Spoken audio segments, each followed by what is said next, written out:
नमस्ते दोस्तों। आज रोहित सरदाना जी की जिस प्रकार से मृत्यु की खबर समाचारों में आई, ट्विटर पर फैली, लोगों को यकीन करना मुश्किल हो गया वास्तव में कि क्या ऐसा भी हो सकता है।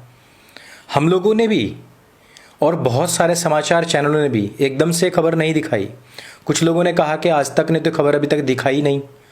जिसके घर से कोई सदस्य जाता है, यकीन करना मुश्किल हो जाता है। आम लोगों तक के लिए भी इस बात पर यकीन करना मुश्किल हो गया था। कोई व्यक्ति जो ट्वीट कर रहा है वो ट्वीट डिलीट करके भाग सकता है, लेकिन कोई समाचार भला कब तक, लेकिन कोई समाचार यदि दिखा दिया और वहाँ से कोई खबर आ जाए, कोई चमत्कार हो जाए कि रोहित सरदाना जी के प्राण वापस आ गए हैं, उनकी सांसें वापस चल चुकी हैं, तो ऐसे में क्या होगा। खैर, ये आरोप प्रत्यारोप तो बहुत हुए और जब उनकी खबर आई उसके बाद में तो बददुआओं की बाढ़ सी लग गई। ये वास्तविकता है दोस्तों। जब अटल बिहारी वाजपेयी जी गुजरे थे, जब बाला साहब ठाकरे जी गुजरे थे, उस समय पर भी इस तरीके के ठाके लगाने वाले लोगों की कोई कमी नहीं थी। उस समय पर भी उन लोगों को कोसने वालों की कोई कमी नहीं थी। लेकिन जो लोग कहते हैं कि जितने भी लोग गुस्ताखे नबी हैं, उन लोगों का यही हाल हो रहा है। रोहित सरदाना जी को जो बद्दुआएं दे रहे थे, उन लोगों से मैं पूछना चाहता हूं कि रात दिन अल्लाह अल्लाह करने वाले लोग भी तो इस पेंडेमिक के दौरान जा रहे हैं। उन्होंने ऐसे कौन से गुनाह किए थे? उन्होंने ऐसी कौन सी ब्लास्फेमी की थी, या फिर उन्होंने कौन सी गुस्ताखी की थी? इस बात का जवाब किसी भी ठाका लगाने वाले या फिर किसी भी बद्दुआ देने वाले के पास में नहीं है। रोहित सरदाना जी सभी के लिए प्रेरणा है, क्योंकि जिस समय पर वो बेड पर पड़े हुए थे, उस समय पर भी उनके आप ट्वीट्स पढ़िए, वो तब भी लोगों के लिए सुविधाएं जुटाने हेतु ट्वीट्स कर रहे थे। वो तब भी उत्तर प्रदेश सरकार के ऊपर सवाल खड़े कर रहे थे। ऐसा नहीं है कि उन्होंने किसी के ऊपर सवाल खड़े किए और किसी पर नहीं। उनके सवाल चुनिंदा नहीं थे, उनकी रिपोर्टिंग सेलेक्टिव नहीं थी, लेकिन फिर भी क्योंकि उन्होंने एक चली आ रही लीक को तोड़ा था, जिस लीक के ऊपर मैं बात करूंगा, और क्यों हर पत्रकार को ऐसा होना चाहिए और क्यों एक रोहित सरदाना के जाने के बाद में 1000 रोहित सरदाना खड़े होने चाहिए, आज की बात सिर्फ इस पर होगी। दोस्तों, एक जमाना था, एक दौर था जब हिंदुओं की गलतियां निकाली जाती थी, उनके रिचुअल्स पर हंसा जाता था। जब कोई वैदिक मंत्र गाया जाता था तो मुसलमान अपने कानों से भी ईयरफोन निकाल करके फेंक दिया करते थे। एक जमाना था जब हिंदुओं के त्योहारों का मजाक उड़ाया जाता था, हिंदुओं के देवी देवताओं का मजाक जाकिर नाइक के मंचों से उड़ाया जाता था, कांग्रेस के नेता जाकिर नाइक के गले मिलते थे। लेकिन एक समय आया जब जी न्यूज़ छोड़कर आज तक में पहुंचे रोहित सरदाना ने एक सवाल उठाया। उस सवाल के बाद में ही उनकी जान पर बनाई थी और उनके खिलाफ कई सारे फतवे भी जारी हुए थे, लेकिन वो अपनी हिम्मत कभी नहीं हारे। और सवाल ये था कि सेक्सी दुर्गा नाम की एक फिल्म बन रही थी और उससे personally Rohit Sardana ji as being a proud Hindu, उनकी भावनाएं आहत हुई और उन्होंने सीधा पूछा कि दुर्गा की जगह यदि कोई आयशा या फातिमा का नाम होता, तब भी क्या हमारा लिब्रांडू गैंग मीडिया, क्या तब भी हमारे देश के मुसलमान इसी प्रकार से चुप होते? सवाल बहुत वाजिब था, लेकिन जिहादियों के दिल पर कटारियां चल गई और उन्होंने रोहित जी के खिलाफ फतवे पर फतवे दे डाले। दोस्तों, जिन लोगों के सर से दिमाग जुदा हो जाता है, वही लोग लोगों के तन से सर को जुदा करने के फतवे देते हैं। बात बहुत वाजिब थी। लिब्रांडू गैंग का जो कर्तव्य था उसको अदा करना चाहिए था। मुसलमानों को इस पर आवाज उठानी चाहिए थी कि आज अगर दुर्गा पर सवाल उठाए तो कल आयशा और फातिमा पर भी सवाल उठेगा। इसलिए ये जितने भी लोग आज इस्लाम को क्रिटिसाइज कर रहे हैं, इसकी शुरुआत तब हुई थी जब जाकिर नाइक और जर्जिस ने हिंदुओं के ऊपर अनर्गल आरोप लगाने की शुरुआत की थी। पर उस समय पर लिब्रांडू गैंग, पत्तलकार और मुसलमान इन सब चीजों को एंजॉय कर रहे थे। लेकिन जैसे ही किसी ने क्रॉस क्वेश्चन कर दिया, इनके सरों से दिमाग जुदा था, उन्होंने रोहित सरदाना के भी तन से सर जुदा करने का फतवा दे डाला था। रोहित सरदाना हटे नहीं और उन्होंने हिंदुओं के रिचुअल्स पर, उनकी भावनाओं पर हंसने वाले एक मौलाना से पूछा था कि सवाल तो ये भी उठ सकता है कि धरती चपटी है या गोल। सवाल ये भी उठ सकता है कि क्या कोई व्यक्ति किसी गधी पर बैठकर आसमान में उड़ सकता है। सवाल बहुत वाजिब था। लोगों को समझना चाहिए था कि जब हम हिंदुओं के ऊपर उपहास करते हैं तो हिंदू भी सवाल पूछेगा, जब हम अनर्गल आरोप लगाते हैं तो कल हमसे भी क्रॉस क्वेश्चन होगा। लेकिन उसके बाद फिर से रोहित जी को खूब गालियां दी गई थी। दोस्तों, जब रामचंद्र जी के ऊपर सवाल खड़ा किया था वो रोहित सरदाना ही था जिसने अपनी भावनाओं की सुरक्षा हेतु किसी हिंदू का वेट नहीं किया, किसी संस्था का वेट नहीं किया।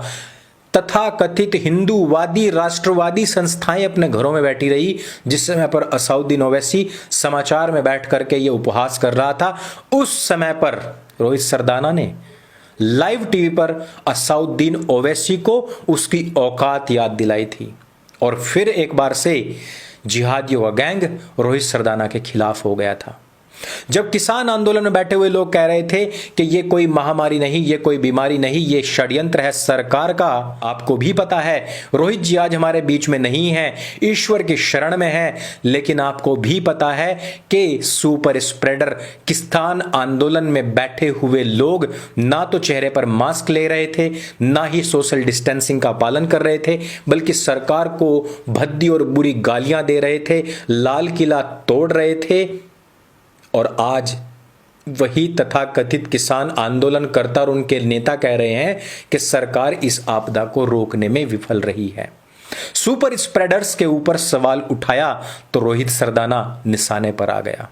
लेकिन क्या जो लोग आज कह रहे हैं कि इस्लाम के खिलाफ बोलने वाला मरदूद आज चला गया, जो लोग कह रहे हैं कि मोदी की चाटने वाला आज मर गया, हमें कोई अफसोस नहीं, उनसे 2-3 सवाल। अगर महामारी फैल रही है तो महामारी किसान आंदोलन में कहां गई थी? अगर महामारी रैलियों में फैलती है तो गाजी फकीर की आखिरी यात्रा में जो हजारों लोग गए थे उनसे क्यों नहीं फैली? मैं इसी बात को बार बार याद दिलाना चाहता हूं कि त्रिपुरा में एक शादी में 33 लोग केवल गए हुए थे, 200 लोगों की परमिशन थी, लेकिन दूल्हे की गर्दन पकड़कर बाहर फेंक दिया गया, पंडित जी को मारा और पीटा गया। लेकिन गाजी फकीर पाकिस्तान परस्त हिस्ट्री शीटर की जनाजे में हजारों लोग जमा हुए, उसके खिलाफ कोई नहीं बोला।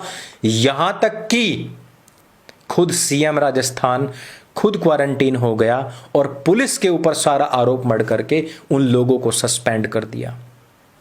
उन हजारों लोगों को कुछ नहीं कहा। यहां 33 में से 32 लोगों को हिरासत में ले लिया गया था जब त्रिपुरा में शादी हो रही थी। ये औकात है बहुसंख्यक हिंदुओं की, इस बहुसंख्यक हिंदुओं के राष्ट्र भारतवर्ष में।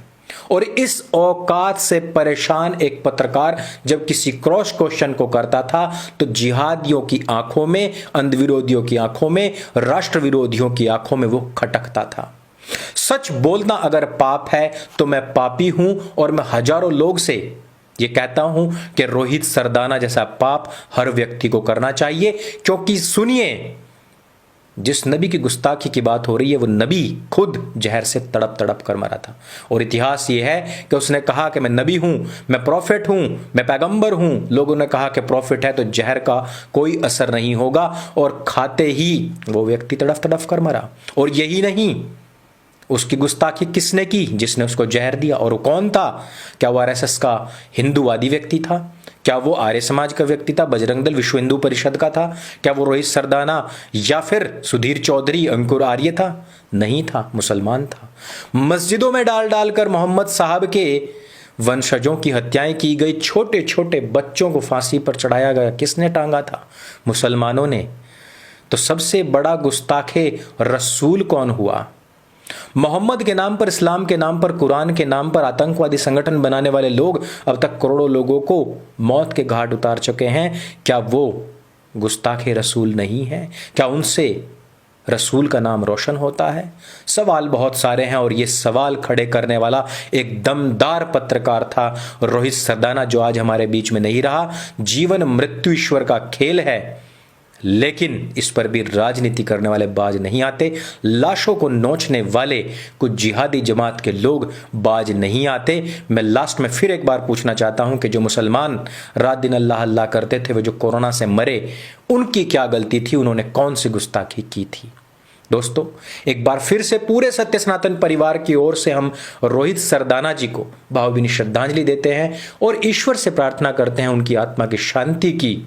अगर आपको भी रोहित सरदाना जी से प्रेम था, उनके किए हुए उन मूलभूत कार्यों पर आपको गर्व है, जिसकी वजह से हिंदुओं ने एक बार फिर से सीना चौड़ा कर, सिर उठा करके जीना सीखा, क्रॉस क्वेश्चंस करना सीखा, तो इस वीडियो को सभी रोहित प्रेमियों से शेयर अवश्य कीजिए। सत्य सनातन वैदिक धर्म की जय। जय हिंद, वंदे मातरम।